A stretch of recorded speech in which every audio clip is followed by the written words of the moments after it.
Hello everyone, welcome to this video. In the last video we talked about customizing your IDE and we gave it a dark theme. In this video I'm going to tell you about mobile IDEs that you can use to code in Python on your phone.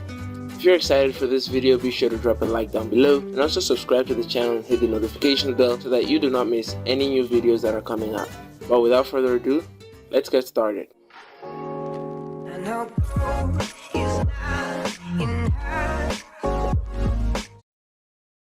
So the first application I'm going to be talking about is QPython3 This is a very small app of 25 MB and it has the basic features, that is a console and an editor. It also has some extra features, but the console and the editor is fully functional, so you can write your own programs here on your phone. It also has some programs in the community. So this is one of the great apps you can use if you want to code on your mobile phone.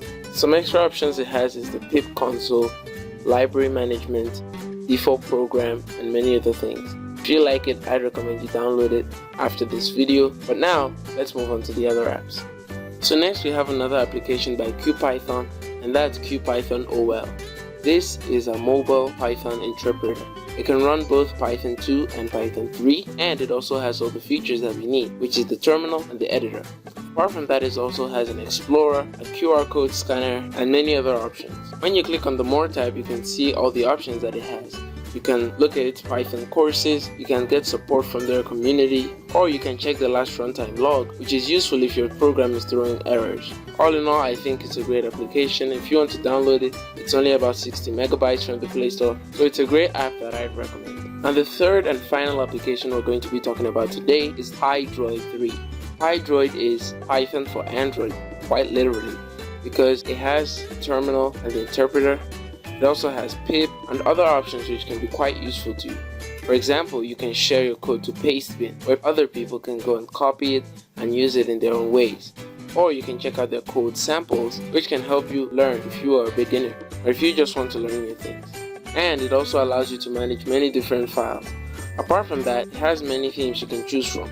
For example, there are many light themes, dark theme, there's the obsidian theme, and you can choose any theme you like with the color scheme you like so that the program will be well suited for your needs. So those are the 3 Python apps. If you enjoyed this video, don't forget to drop a like down below.